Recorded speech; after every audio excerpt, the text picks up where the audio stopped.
सभी सम्मानित क्रांतिकारी साथियों को सादर जय भीम, नमो बुद्धाय। साथियों, अगर अभी तक आप हमारे द बुद्धा लाइव चैनल को सब्सक्राइब नहीं किए हैं तो सब्सक्राइब कर लीजिए और बेल आइकन की घंटी को भी दबाएं। लाइक बाद में कर लेना जब वीडियो पसंद आए। साथियों, आज हम एक ऐसे विषय पर बात करेंगे जो हमारे लिए बहुत ही महत्वपूर्ण विषय है। साथियों, आज हमारे महापुरुषों के बीच में अंधविश्वास फैलाया जा रहा है। इससे हमें सतर्क रहना चाहिए, बचना चाहिए।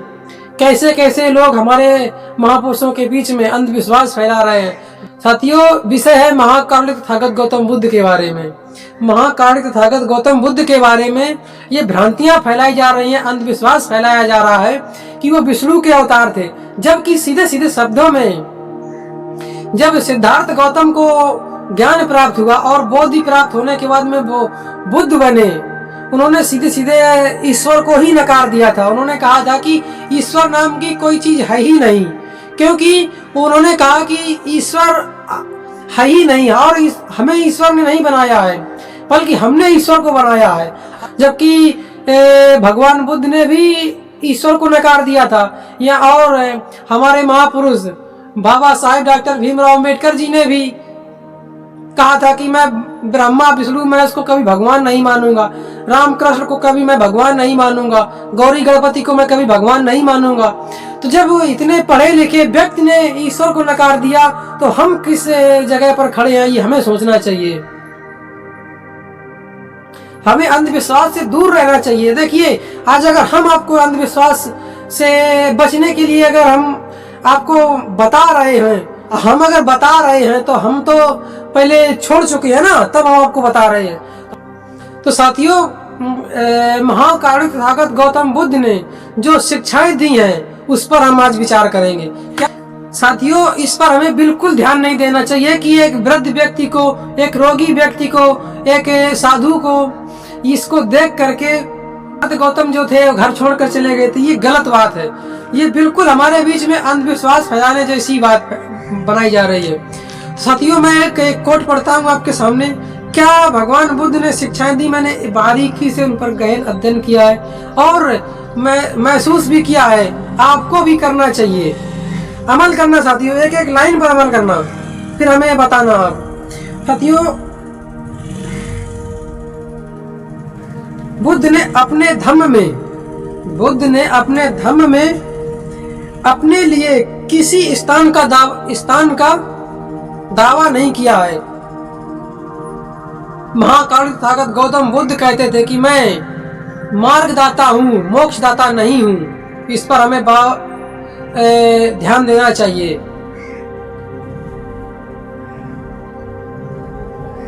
ईसाई ने ईसाइयत का पैगंबर होने का दावा किया है। अब देखिए आप, यहाँ पर जो ईसाई धर्म है उसमें भी ये लिखा है, ईसाई ने ईसाइयत का पैगंबर होने का दावा किया है। इससे आगे उसने यह भी दावा किया है कि वह खुदा का बेटा है। ईसा ने यह भी शर्त निश्चित की है कि जब तक कोई आदमी यह स्वीकार ना करे कि ईसा खुदा का बेटा है, तब तक उसकी मुक्ति संभव नहीं है। समझ लीजिए साथियों, इस प्रकार ईसाई ने किसी भी ईसाई की मुक्ति के लिए अपने आप को खुदा का, ईश्वर का खास पैगंबर बेटा मानने की अनिवार्य शर्त रखकर ईसाइयत में अपने लिए खास स्थान बना लिया है। आगे भगवान बुद्ध कहते हैं, इस्लाम के पैगंबर मोहम्मद साहब का भी दावा है कि वह खुदा द्वारा भेजे गए इस्लाम के पैगंबर थे। समझ लीजिए आप। उन्होंने आगे और दावा किया कि आदमी तब तक निजात नहीं पा सकता, मुक्ति नहीं पा सकता, जब तक वह ये दो बातें न स्वीकार करे। इस्लाम में रहकर मुक्ति की इच्छा रखने वाले के लिए यह स्वीकार करना आवश्यक ही है कि मोहम्मद साहब खुदा के पैगंबर हैं। इस्लाम में रहकर मुक्ति चाहने वाले के लिए यह आवश्यक ही है कि मोहम्मद साहब खुदा के आखिरी पैगंबर हैं। इस तरह मोहम्मद साहब ने किसी भी मुसलमान की मुक्ति द्वारा उन्हें खुदा का पैगंबर स्वीकार करने की अनिवार्य शर्त पर निर्भर करवाकर अपने लिए इस्लाम में एक विशेष स्थान बना लिया है, जबकि भगवान बुद्ध ने कभी ऐसी कोई शर्त अपने अनुयायियों के लिए या भिक्षुओं के लिए नहीं रखी। इस पर हमें विचार करना चाहिए कि जो भगवान बुद्ध थे, महाकारुणिक थे, तथागत थे, वो हमारे लिए क्या सोचते थे, ईश्वर के लिए उनके विचार क्या थे। फिर भी आज उनके बारे में ऐसी गलत धारणाएं फैलाई जा रही हैं, इस पर हमें विचार करना चाहिए साथियों। उन्होंने स्वयं को शुद्धोधन और महामाया का स्वाभाविक पुत्र होने का दावा किया है। इससे कोई अतिरिक्त कोई दूसरा दावा नहीं किया है, यही सत्य है। उन्होंने ईसा मसीह और मोहम्मद साहिब की तरह मुक्ति की शर्त लगाकर अपने धर्म शासन में अपने लिए कोई खास स्थान नहीं दिया। इसीलिए नहीं दिया है क्योंकि लोग कल न कल हम पर सवाल उठाएंगे। आज अगर हम अपने आप को भगवान मानेंगे तो कल हमारे ऊपर लोग सवाल उठाएंगे। साथियों, ऐसी ही एक घटना हम आपको और बताते हैं कि भगवान बुद्ध दूसरों के लिए क्या सोचते थे। वो नहीं चाहते थे कि कल हमारे जो भिक्षु हैं वो क्रोधित हों, क्योंकि उन्होंने ज्ञान की प्राप्ति की थी, ना कि शक्ति की प्राप्ति की थी। यहाँ पर आप बात को ध्यान रखिए, उन्होंने ज्ञान की प्राप्ति की थी, शक्ति की प्राप्ति नहीं की थी। ऐसी ही एक उनके साथ घटना घटी थी। ये सत्य घटना है। हम आपको इधर उधर की बातों में नहीं फैलाते हैं कि ये किया वो किया, इधर की कहानी उधर की कहानी बनाकर नहीं बताते हैं। जो रियल घटना उनके साथ हुई है वही आपके सामने लाते हैं। यही आपको सोचना चाहिए। हम इसीलिए कहते हैं कि अगर आपको अच्छा लगे वीडियो तो लाइक कर देना साथियों। चैनल पर नए हैं तो सब्सक्राइब कर लेना। वीडियो को ज्यादा से ज्यादा शेयर इसलिए करना कि जो हम धर्म का प्रचार कर रहे हैं, भगवान बुद्ध का प्रचार कर रहे हैं, अपने महापुरुषों का प्रचार कर रहे हैं, वो ज्यादा से ज्यादा लोगों तक पहुंच सके।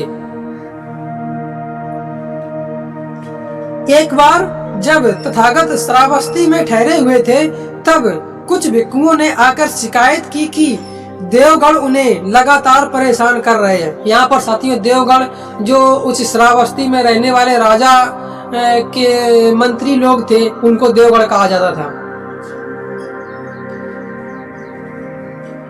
तथा वे उनकी विपासना यानी कि ध्यान साधना में विघ्न डालते हैं, परेशान करते हैं उनको।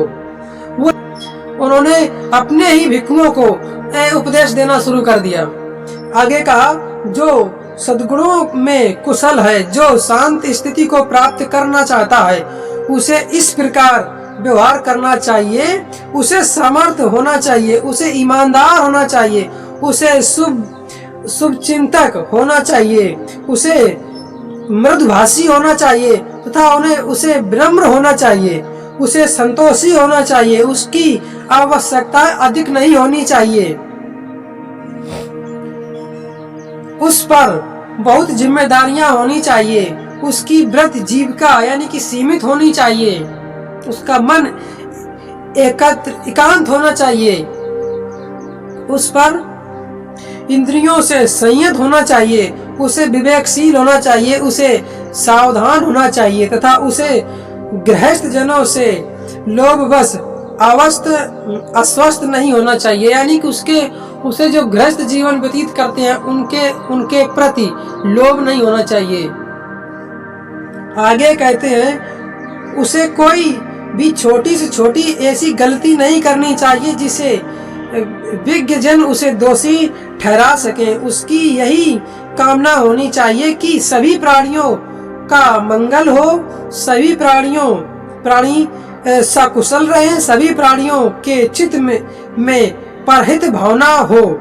जितने भी प्राणी हैं, दुर्बल या सबल, ऊंचे या हष्ट-पुष्ट, छोटे कद के छोटे या बड़े कैसे भी हो, चाहे दिखाई देते हो या दिखाई ना देते हो, चाहे समीप हो या दूर हो, या पैदा हो गए हो या अभी पैदा ना हो, सभी प्राणी सुखी रहें, ऐसी भावना रखनी चाहिए हमें। अगर हमें कोई गाली भी दे रहा है, गलत शब्द बोल रहा है, उसके प्रति हमें क्रोधित नहीं होना है, तभी हम अपने मार्ग पर आगे खरे उतर पाएंगे। समझ लीजिए साथियों। दूसरा, ऑटोमेटिक हमें बदल जाएगा। आज अगर कोई हमें गाली दे रहा है और हमें उससे बहस नहीं करनी है, हम चुपचाप जा रहे हैं, दूसरे दिन फिर उसने हमें गलत शब्द कहे, हम फिर उसकी बात को इग्नोर कर दिए, तीसरे दिन फिर हमें गलत शब्द कहे उसने, हमने उसकी बात पर फिर इग्नोर कर दिया, और कल अगर वो मुसीबत में है और हमने जाकर उसकी मदद कर दी, मदद की, तो साथियों वही हमारी इतनी आदर करेगा कि हम सोच नहीं सकते हैं। वही सबसे बड़ा हमारा सम्मान होगा।